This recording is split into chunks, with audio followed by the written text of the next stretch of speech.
2017 या वर्षातला हा नाताळ समय परमेश्वराने आपल्या जीवनात दाखवलेला आहे, तुमच्या आणि माझ्या जीवनात दाखवलेला आहे. त्याबद्दल आपण त्याचे आभार मानूया. आणि आज पुन्हा एकदा त्याची संधी, त्याचं वचन ऐकण्याची आणि त्याच्या वचनातून त्याची वाणी ऐकण्याची त्यांनी आपल्याला दिलेली आहे. त्याबद्दल आपण त्याची स्तुती करूया. एक वैशिष्ट्य नाताळाचं, ख्रिस्त जन्माचं जे प्रत्येकाच्या जीवनात असतं ते हे लहानपणापासून एक वैशिष्ट्य, एक डिस्टिंग्विशिंग मार्क जो आहे तो आहे आनंद, जॉय. आणि मला आठवतं लहानपणी एक मोठा स्टार आमच्या घरी केला जात होता आणि मग ते गव्हाणी, मग ते डेकोरेशन, तो एक वेगळा आनंद होता की डिसेंबर महिना कधी, नाताळ कधी येईल. आणि मग ती वाट पाहायची आणि मग तो दिवस आणि ते सर्व काही, तो एक आनंद असतो. पण जसं आपण मोठं होतो तसं तसं तो आनंद कमी कमी होत जातो. ऍक्च्युली व्हायला नाही पाहिजे. पण प्रश्न असा आहे की खरा आनंद सजावट, डेकोरेशन, शॉपिंग किंवा इतर पार्टीज ह्याच्यामध्ये आहे की कशामध्ये आहे? हे जर आपल्याला कळलं तर आपल्याला नाताळचा खरा आनंद घेता येईल. नाहीतर त्या दिवशी आपण आनंदित असतो, माझं सांगतो खुश असतो, आणि जसं जसा दिवस मावळायला लागला असं वाटतं की अरे नाताळचा दिवस संपला. आणि रात्र संध्याकाळ झाली, अरे बापरे आता अजून एक वर्षभर थांबायचं आणि मग पुढच्या वर्षी नाताळ येणार. खूप वाईट वाटायचं, खूप वाईट वाटायचं. म्हणजे तो आनंद त्या वस्तूमध्ये, त्या गोष्टीमध्ये होता. तो आनंद फक्त त्या दिवसापुरता होता. पण नाताळाचा खरा आनंद जो आहे हा त्याच्यापेक्षा अधिक आहे. तो फक्त आपल्या कपड्या लत्त्यांमध्ये, सेलिब्रेशन मध्ये नाही, तर ऍक्च्युली कशात आहे की जो आनंद आपण वर्षभर आणि आयुष्यभर साजरा करू शकतो, ते आज आपण त्याच्या वचनातून पाहणार आहोत. आणि आज आपण पाहू की 3 लोक पवित्र शास्त्रात लिहिलेले, 3 लोक, तिघांनी नाताळाचा आनंद साजरा केला.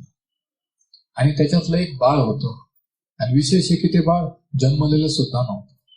काय म्हणता काय ब्रदर, म्हणजे न जन्मलेलं बाळ आनंद करू शकतो? हो, तेच आज आपण शास्त्रातून पाहणार. म्हणून तुमच्याजवळ नवा करार शास्त्र असेल तर लूका शुभवर्तमानाचा पहिला अध्याय आणि 26व्या वचनापासून आपण ती नाताळाची गोष्ट, प्रभू येशूच्या जन्माची ती कथा वाचूया. लूक चॅप्टर 1 and verse 39, वचन 39. बघा. आणि ह्या 3 लोकांनी जो आनंद केला तो त्यांचा आनंद, ते कशामुळे आनंदित झाले? प्रभू येशूच्या जन्मामुळे. कशामुळे ते इतके खुश झाले आणि कशामुळे त्या आनंदामध्ये ते काय बोलले, काय भविष्यवाणी केली, कशी देवाची स्तुती केली, आणि ते जे त्यांनी म्हटलेलं, जे शास्त्रात लिहून ठेवलेलं, त्याचा आज आपल्याला काय फायदा आहे किंवा काय आशीर्वाद आहे. आणि म्हणून ती स्टोरी आपण वाचू. Look chapter 39, look chapter 1 39 to 45, look 1 39 ते 55,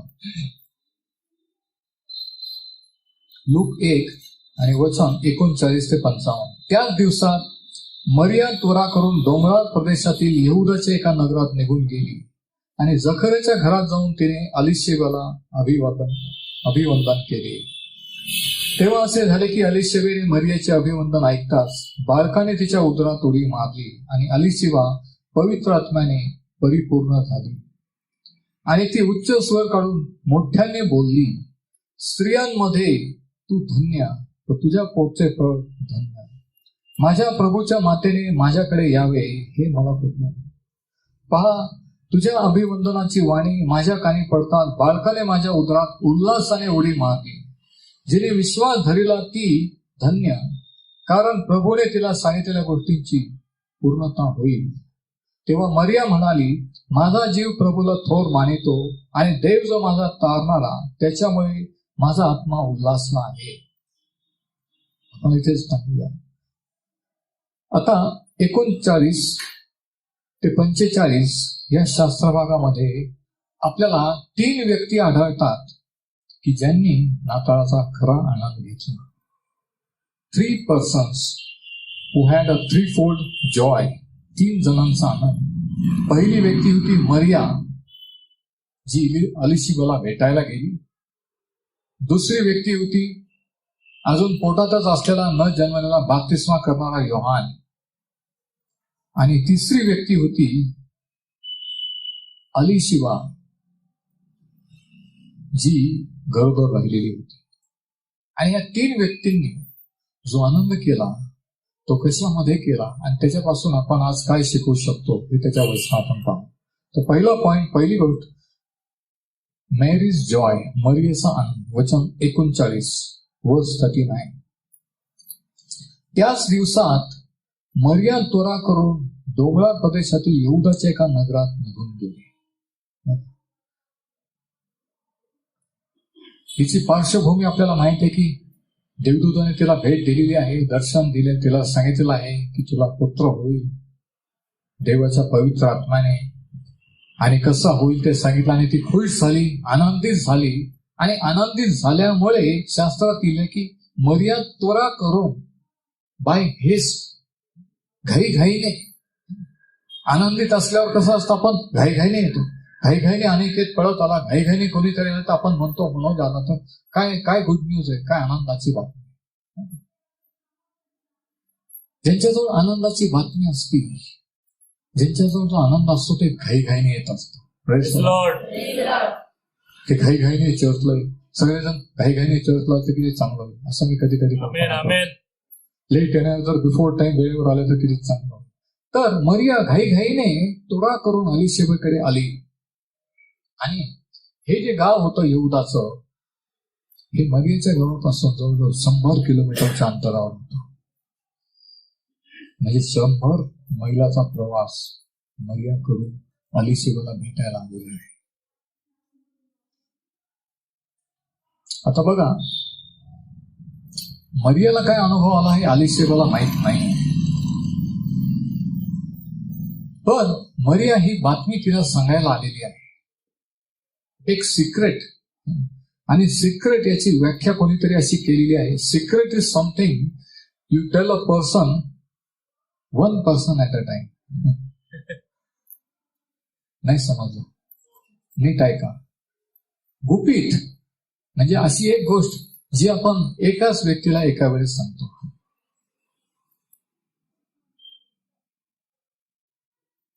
आणि सगळ्यात मोठं गुपित स्त्रियांचं, तरुणींचं हे असतं की ज्यावेळेस ते प्रेग्नंट गरोदर असतात,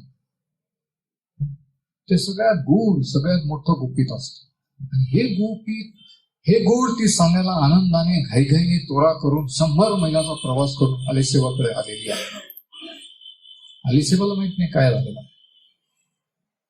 पण अलिशेबा प्रेग्नंट आहे, जी गरोदर आहे म्हातारपणी, हे मरियाला कळलेलं आहे.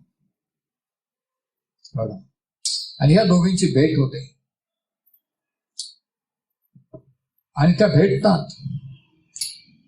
आता मरिया ही गरीब घराण्यातली आहे, ती सर्वसाधारण मुलगी आहे. आणि जे काही तिला देवदूताने सांगितलं हे यशाया 7:14 परिपूर्ती आहे की कुमारिका गर्भवती होईल आणि ती पुत्र प्रसवेल. ही जी भविष्यवाणी यशायाने जवळजवळ 700 वर्षापूर्वी केली होती की प्रभू येशूचा जन्म कसा होईल, त्यानुसार देवदूताने सांगितलं आहे की पवित्र आत्म्याच्या द्वारे तू गर्भवती होशील. म्हणजे नैसर्गिकरित्याने तू प्रेग्नंट राहणार नाही. बघा, प्रभू येशूचा जन्म आणि इतरांचा जन्म म्हणून नाताळाला ख्रिस्त जयंती का म्हणायची नाही, त्याचं कारण हे, ज्यांची जयंती असते त्यांची पुण्यतिथी असते. Praise the Lord. प्रभू येशूचा जन्म नैसर्गिकरित्या झाला नाही, तर अद्भुत रीतीने देवाच्या आत्म्याने ती प्रेग्नंट राहिली. Praise the Lord.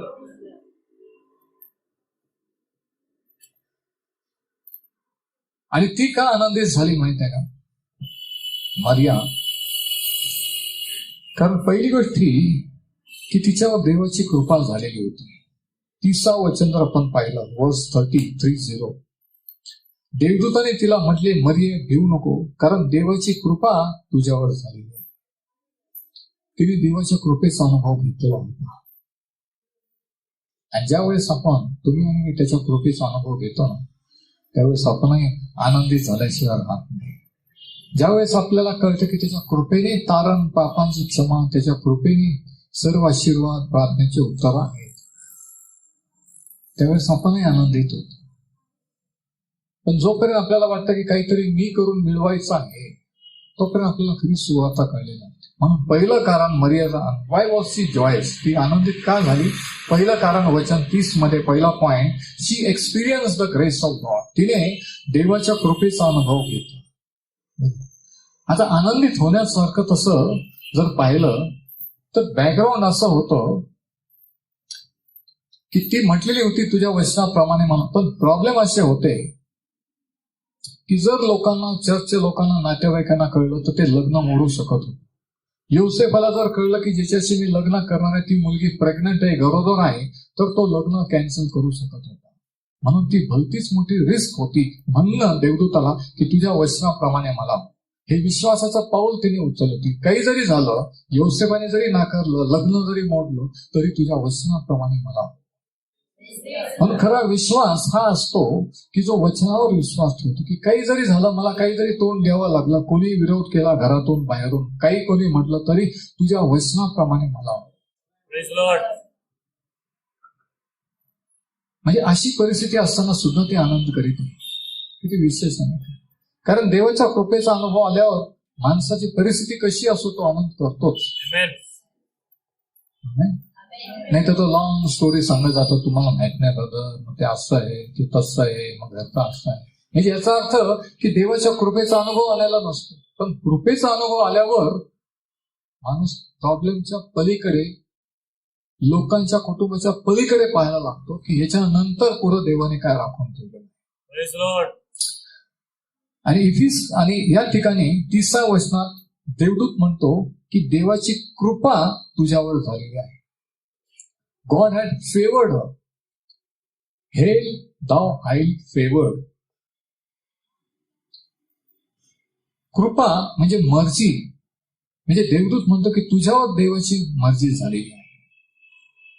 आणि हाच शब्द कृपा इफिसकरास पत्राच्या पहिल्या अध्यायाच्या 6व्या वचनात प्रभूवर विश्वास ठेवणाऱ्या त्या इफिसकरांसाठी आणि आज आपल्या प्रत्येकासाठी वापरलेला आहे. की प्रत्येक जण आपण जे त्याच्यावर विश्वास ठेवलेला आहे, आपण प्रभू येशूची कृपा पावलेले आहोत. किती जणांना खरं वाटतं? तुम्ही जर त्याच्यावर विश्वास ठेवणारे आहात तर तुम्ही मर्यादेप्रमाणे कृपा पावलेले आहात. हे आपल्याला खरं वाटत नाही, पण ते खरं आहे. जो शब्द हे कृपा पावलेली, तसे प्रभूवर विश्वास ठेवणारे त्याचे लोक आपणही तीच कृपा जी मर्यादेवर देवाने केली ती कृपा पावलेली आहे. म्हणून प्रॉब्लेम इथं असतो.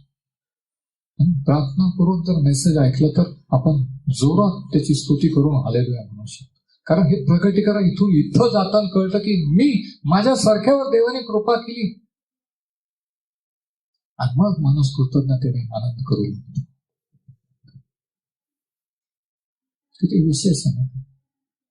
इतकं सिरियस पाहण्याची गरज नाही, उलट आनंदाने हालेलुया प्रेज द लॉर्ड म्हणण्याची गरज आहे की मर्यादेप्रमाणे मी पण कृपा पावलेली आहे. शेजाऱ्यांकडे पाहून त्यांचा हात हातात घेऊन म्हणा की तुम्ही कृपा पावलेले आहात. आणि खरंच, आणि हे खरं आहे. Praise the Lord. तर पहिलं कारण तिचं खुश होण्याचं का होतं की ती कृपा पावलेली होती. दुसरं कारण ती खुश झाली, आनंदित झाली, घाईघाईने आलिशाकडे आली. त्याचं दुसरं कारण काय होतं? वचन 38 वर्स 38. तेव्हा मरिया म्हणाली, पहा मी प्रभूची दासी, मला तुझ्या वचनाप्रमाणे हो. दुसरं कारण खुश होण्याचं, तिने देवाच्या वचनावर विश्वास ठेवलेला होता. जेव्हा कोणी देवाच्या वचनावर विश्वास ठेवतो तो आनंदित होतो. देवाचा आत्मा ते वचन तुझ्यासाठी आहे प्रगट करतो, आपल्यासाठी प्रगट करतो आणि आपण खुश होतो. आणि देवाचं वचन आनंदित करणार आहे. तर दुसरं कारण मरियाला खुश होण्याचं काय आहे? तिने देवाच्या वचनावर विश्वास ठेवलेला होता. म्हणजे वचनावर विश्वास ठेवल्याने आनंद मिळतो का? हो. मेसेज ऐकल्यावर आनंदित होतो का? हो. बायबल स्टडीने माणूस आनंदित होतो का? हो. की वचन माणसाला आनंदित करते. कोणत्याही मोडमध्ये चर्चला येऊन बसला तरी त्या वचनाने माणूस प्रफुल्लित आनंदित होतो. म्हणून दुसरं कारण मरियाने आनंद केल्याचं की तिने देवाच्या वचनावर विश्वास ठेवला. ती म्हटली तुझ्या वचनाप्रमाणे मला माहित नाही कधी झालं, मला माहित नाही आजपर्यंत माणसाच्या इतिहासात अशी गोष्ट घडली नाही, पण तरी मी विश्वास ठेवतो. देवाने सांगितलं ना होणार म्हणजे होणार, तुझ्या वचनाप्रमाणे मला. तिसरं कारण मरिया का आनंदित झाली याचं तिसरं कारण 35व्या वचनामध्ये आपल्याला आढळतं. वर्स 35. देवदूताने तिला उत्तर दिले, पवित्र आत्मा तुझ्यावर येईल आणि परस्पराची शक्ती तुझ्यावर छाया करेल. आणि देवाचा पवित्र आत्मा तिच्यावर आला. आणि म्हणून तिसरं कारण हे मरियाला आनंदित होण्याचं की ते पवित्र आत्म्याने भरली गेली. पवित्र आत्म्याने जे भरलेले असतात, भरले जातात, ते आपोआप आनंदित होतात. ते मोठ्याने प्रार्थना करतात, मोठ्याने गाणं म्हणतात, ते विचार करत नाही की कोण आपल्याकडे पाहत आहे. पवित्र आत्म्याचा आनंद हा वेगळा असतो. हालेलुया.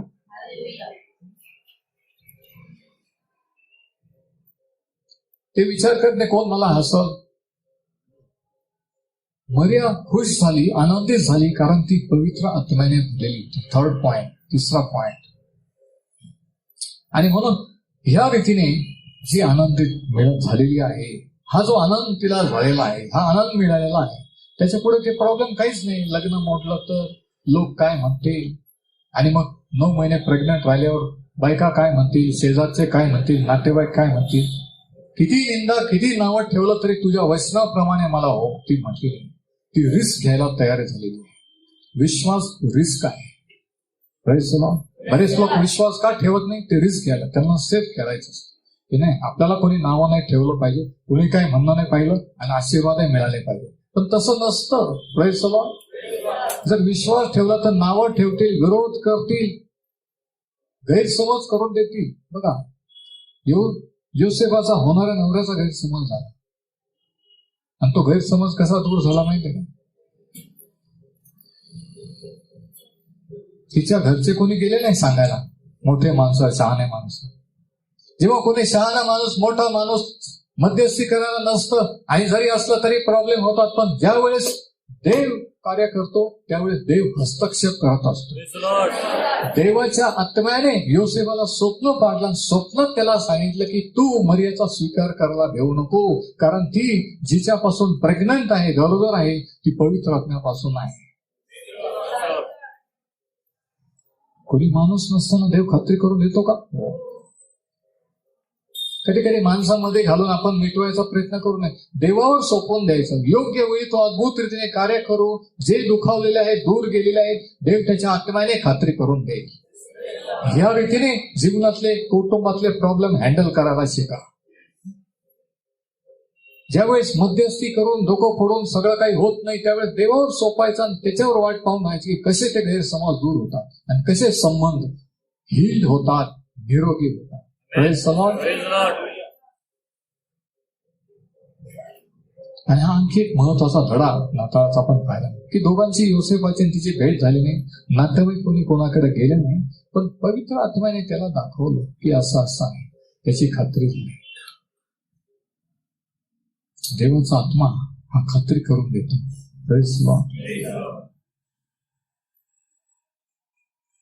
म्हणजे देवाने त्याची खात्री करून दिली. तर पहिली व्यक्ती जी आनंदित झाली या शास्त्र भागामध्ये ती होती मरिया. Praise the Lord. आणि 3 कारणामुळे ती आनंदित झाली. तिने देवाच्या कृपेचा अनुभव घेतला, तिने वचनावर विश्वास ठेवला, आणि ती पवित्र आत्म्याने परिपूर्ण झाली.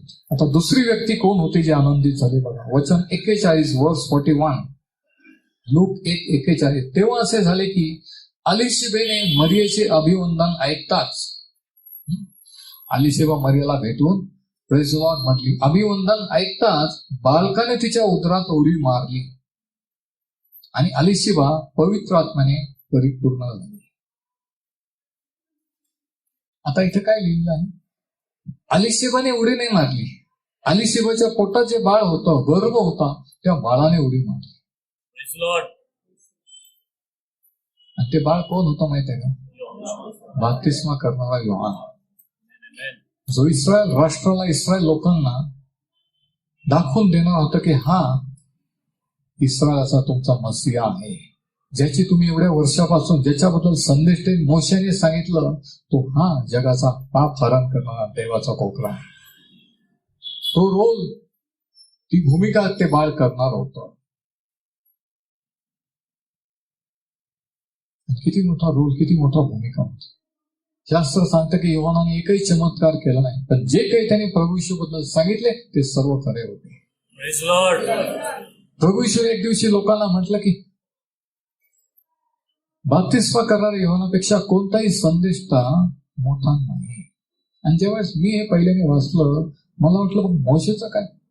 मोशे तर 40 दिवस दोनदा, म्हणजे 80 दिवस काही न खाता, पाणी न पिता देवाबरोबर राहिलं, तो मोठा नाही. मोशेने ते 10 वेळेस प्रार्थना करून त्या पिळात थांबवले, तो मोठा नाही.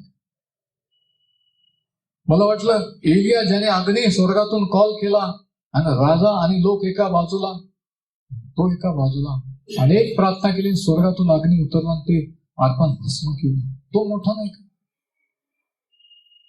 कसं काय प्रभू येशू म्हणू शकतो? आणि कितीतरी वेळेस ते डोक्यामध्ये घोळत राहिले आणि एक दिवशी ते उत्तर मिळालं. आणि किती जणांचं उत्तर ऐकायचं, जाणून घ्यायचं. बाप्तिस्मा करणारा योहानाने जरी मोठमोठे चमत्कार केले नाही, तर तो इतर संदेशापेक्षा श्रेष्ठ यामुळे आहे की त्याने जो येणारा मसीहा, जगाचा तारणारा, त्याची ओळख करून देणारा, इंट्रोड्यूस करणारा हा तो होता, म्हणून तो इतरांपेक्षा श्रेष्ठ. दुसरे संदेश ते त्या काळात नव्हते, प्रभू येशू ख्रिस्त जन्मण्याच्या काळात, की ते सांगतील की आज तो आहे. त्यांनी फक्त भविष्यवाण्या केल्या. पण योहानाने ऍक्च्युली पाहिलं, सांगितलं लोकांना की हा तो आहे, म्हणून तो श्रेष्ठ आहे. तर दोघे जणी एकमेकाला प्रेज लॉर्ड म्हटले आणि त्या बाळाने तिच्या पोटात उडी मारली. बघा, आणि ते बाळ बाप्तिस्मा करणारा योहान होता. म्हणजे काय झालं? 15 वर्षांची भविष्यवाणी सांगितली होती ती पूर्ण झाली. वचन 15 वर्ष 15, तो प्रभूच्या दिसण्यात महान होईल. आता हे योहानाविषयीची भविष्यवाणी. द्राक्षरस व मद्य प्राशन करणार नाही आणि आपल्या मातेच्या उदरापासून पवित्र आत्म्याने परिपूर्ण असेल. बघा, आणि म्हणून इथे लिहिलेलं आहे वचन 41 मध्ये की अभिवादन ऐकताच बालकाने तिच्या उदरात उडी मारली व अलिशिबा पुढे काय लिहिलंय? आणि भविष्यवाणी काय होती? की तो जन्मापासून पवित्र आत्म्याने परिपूर्ण असेल. भविष्यवाणी पूर्ण झाली का? Praise the Lord. तर ह्या रीतीने आपण पाहतो की एक भविष्यवाणी जी सांगितली त्या ठिकाणी पूर्ण झालेली आहे. आणि हा त्या बाळाचा आनंद होता. पण जन्मापूर्वी पोटात असतानाच हे विशेष. आणि ते म्हणतात, मेडिकल सायन्स असं सांगतं की प्रेग्नंट असताना त्या बाळाला समजतं, म्हणून त्या प्रेग्नंट बाईने भांडण तंटा करायचे नसते, चांगल्या मूड मध्ये राहायचं असतं, आपण बोललेलं कळतं. आणि हे प्रूव्ह झालेलं आहे. हे काय अड्याण्या लोकांचे विचार, मेडिकल सायन्सने प्रूव्ह केलेला आहे की प्रेग्नेन्सी मध्ये पोटात असलेलं बाळ जे आपण बोलतो ते ऐकू शकतं. आणि म्हणून मी चर्चच्या आणि ज्या ओळखीच्या ज्या प्रेग्नंट राहिल्या लेडीज त्यांना सांगितलं की प्रेग्नंट असताना प्रार्थना करा, पोटावर हात ठेवून प्रार्थना करा, त्या लेकराशी ते वचनात तुम्ही बोलला त्याला ऐकू जाऊ दे. त्यांना विचित्र वाटलं. म्हणून सांगतो की हे जे माइंड आहे, हे जे मन आहे, हे आत्मिक प्रगतीकरणाला आड येत असतं. इथून जर ब्लॉकेज इथून असतात, कसं होईल, काय खरं आहे का, विचित्र आहे का, पण हे जर क्लिअर झालं की इथून प्रगतीकरण आत जातं आणि मग ते घडून येतं. पण सगळा प्रॉब्लेम इथं असतो.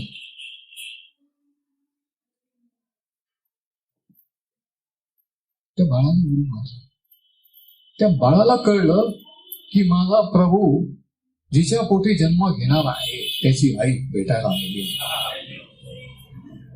आणि मग अलिशिबाला ते कळलं आणि ती पवित्र आत्म्याने पूर्ण झाली. आणि ती अलिशिबा पवित्र आत्म्याने पूर्ण झाल्यामुळे ती काय म्हटली, वचन 43 मध्ये, ती वचन 42, ती उच्च स्वर काढून मोठ्याने बोलली, स्त्रियांमध्ये तू धन्य आहेस. स्त्रियांमध्ये म्हणा, स्त्रियांमध्ये, स्त्रियांपेक्षा नाही. रोमन कॅथोलिक चर्चने मरियला स्त्रियांपेक्षा श्रेष्ठ केलेला आहे. परंतु शास्त्र सांगते की स्त्रियांपेक्षा नाही तर स्त्रियांमध्ये धन्य आहे. आमेन. व तुझ्या पोटचे फळ धन्य. पण तिला काय माहिती तिच्या पोटात फळ? याचं उत्तर हे आहे की ती पवित्र आत्म्याने पूर्ण झालेली आहे. जे माहीत नसतं ते माहीत होणं, याचं उत्तर हे आहे की पवित्र आत्म्याचं दान, पवित्र आत्म्याचा अभिषेक. म्हणून तो एवढं महत्वाचं आहे. म्हणून डोळे बंद करून गुंगायचं नसतं. प्रेज वर्शिप जेव्हा सांगतो तोंड उघडून स्तुती करा, जेव्हा सांगतो अलर्ट राहा, रिसीव्ह घ्या वेळेस देवाचा आत्मा कर, त्याच वेळेस ते घ्यायचं असतं. नंतर येऊन मला म्हणायचं नाही ब्रदर प्रार्थना करा. तो क्षण, ती वेळ महत्वाची असते, देवाची उपस्थिती असते. पण दुर्दैवाने बरेचदा मिस करतात, वाट पाहतात आणि मग हळूच येतात म्हणतात प्रार्थना.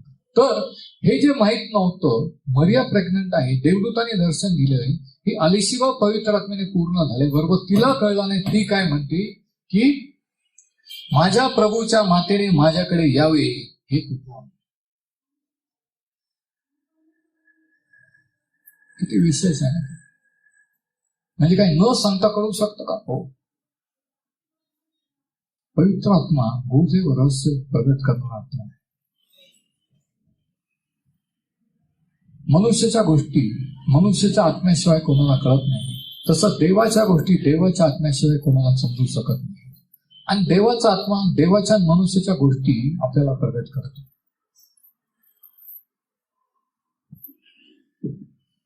म्हणून तिला कळलं आणि म्हणून ती म्हणते की माझ्या प्रभूच्या मातेने माझ्या घरी, मी तुला भेटायला, तू मला भेटायला. आणि ती इतकी खुश झाली आणि आश्चर्यचकित झाली. इथं ही तर ख्रिसमस स्टोरी तर आपण पाहतोच, पण पवित्र आत्मा कसं कार्य करतो आणि कसं प्रगटीकरण देतो आणि गूढ गोष्टी आणि गुजे न सांगितलेल्या गोष्टी कशा प्रगट करतो हे पण या ठिकाणी पाहायला मिळतं. आणि म्हणून काही वेळेस काही गोष्टी सांगितल्या, लोक म्हणतात की ब्रदर तुम्हाला कसं काय माहिती, तुम्हाला कोणी सांगितलं? नाही, कोणीतरी सांगितलं असं. कारण पवित्र आत्म्याच्या गोष्टी, देवाचं वचन त्यांच्या डोक्याच्या पलीकडे आहे, म्हणून ते समजू शकत नाही. कोणीतरी काहीतरी सांगितलं असं. आम्ही कोणाच्या सांगण्यावर नाही, जरी सांगितलं तरी आम्ही प्रार्थना करून देवाकडून मागून मगच सांगत असतो. आणि ते पण छाती ठोकपणे की असंच आहे, कारण देव चुकत नाही. आणि मग माणसाला मान्य करावंच लागतं. मग ते म्हणतात बस आता जास्त सांगू नका. देवाचा आत्मा पवित्र आत्म्याने मरिया पूर्ण झाली, पवित्र आत्म्याने अलिशिबा पूर्ण झाली. पण कशी झाली? जेव्हा मरिया जे पवित्र आत्म्याने पूर्ण झालेली, इकडे बघा, ती ज्यावेळेस अलिशिबाला भेटली त्यावेळेस तो अभिषेक, ती अनॉइंटिंग ट्रान्सफर झाली आणि ती पेटली. इथे एक महत्वाचा पॉइंट, महत्वाचा धडा आहे, लाल शाईने सोनेरी शाईने लिहून घेण्यासारखा, की आत्म्याने भरलेली व्यक्तीच्या संगती जेव्हा आपण राहतो तो त्यांच्यावरचा अभिषेक, तेच सामर्थ्य आपल्यावर ट्रान्सफर होऊन आपल्याला मिळत असतं. म्हणून योग्य संगत ही महत्वाची आहे. कोणाबरोबर आपण प्रार्थना करतो, कोणाबरोबर भक्ती करतो, कोणाबरोबर होली कम्युनियन घेतो, हे फार महत्वाचं आहे. हे आत्मिक धडे आहेत.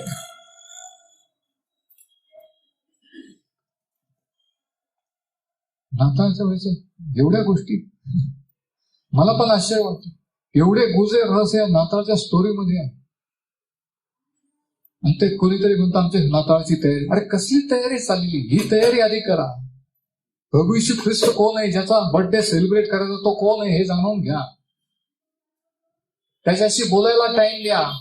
त्याचा जन्म कसा झाला हे जाणून घ्या. त्याच्या नावाने कपडे घालून आणि मेकअप करून आणि सर्व डेकोरेशन करून आणि तो बाजूला त्याच्याशी बोलायला टाइम नाही, त्याचं वचन वाचायला टाइम नाही आणि मग म्हणायचं क्रिसमस. तसं नसतं. क्रिसमस ज्याचा आहे तो कोण आहे हे जेव्हा आपण कळतो ना, मग तो खरा आनंद असतो. मग तो आनंद क्रिसमस नंतर पण टिकतो. Praise the Lord. मग तो आनंद फक्त नाताळच्या दिवसापुरती, फक्त डेकोरेशन कपड्यापुरता राहत नाही, त्याच्या पलीकडे असतो.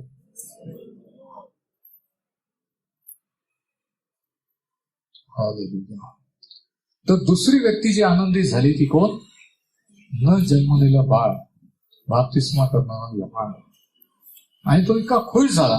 आणि मला तरी असं वाटतं की तो इतका उत्सुक झाला असेल की कधी मी बाहेर येईल, कधी मी त्याच्याविषयी लोकांना सांगेन, कधी अलिशिवाची डिलिव्हरी होईल, समजतं ना मी काय बोलतो ते, आणि कधी मी मोठा होईल आणि कधी मी प्रभू येशूबद्दल लोकांना सांगेन. तो इतका उत्सुक होता. कारण जन्मापासून तो आत्म्याने भरलेला होता. आणि पुढे जर आपण वाचतो आणि आयुष्यभर त्याने हेच केलं, प्रभू येशूबद्दल सांगितलं, स्वतःबद्दल नाही, प्रभू येशूबद्दल सांगून प्रभू येशूमध्ये आनंद केला. आपण वाचू योहान कृष्ण शुभवर्तमानाचा 3रा अध्याय, जॉन चॅप्टर 3. बघा योहानाचा आनंद, बाप्तिस्मा करणारा योहानाचा आनंद कशात होता. आज तुमचा आनंद कशामध्ये आहे? रो हाऊस मध्ये, धनसंपत्तीमध्ये, करिअर मध्ये, कशामध्ये? देव, चर्च हे तुमच्या लिस्टमध्ये शेवटी आहे का पहिला आहे? जरा विचार करा. योहान कृष्ण वर्तमान 3रा अध्याय आणि याचं 27वं वचन. योहानाने उत्तर दिले, मनुष्याला स्वर्गातून दिल्या वाचून काही मिळत नाही. म्हणजे देवाने प्रकट केल्याशिवाय शास्त्र समजत नाही, येशू ख्रिस्त कळत नाही. Praise the Lord. पुढे तो काय म्हणतो ऐका. मी ख्रिस्त नव्हे तर त्याच्या पुढे पाठविलेला आहे असे मी म्हटले, याविषयी तुम्ही माझे साक्षी आहात. तो म्हणे ख्रिस्ताच्या अगोदर मी मला पाठवलेला आहे लोकांना त्याच्यासाठी तयार करण्यासाठी. आणि मग पुढे तो काय म्हणतो, वचन 29. ज्याला वधू आहे तो वर आणि वराचा मित्र जो उभे राहून त्याचे भाषण ऐकतो त्याला वराच्या शब्दावरून अति आनंद होतो. म्हणजे जो वर आहे, नवरदेव होणार आहे, ज्याचं लग्न होणार आहे, आणि जो त्याचा मित्र असतो तो त्या वराचा नवरदेवाचा शब्द बोलणं ऐकून तो आनंदित होतो. कारण तो नवरदेवाचा मित्र. तो का आनंदित होतो की माझ्या मित्राचं लग्न आहे.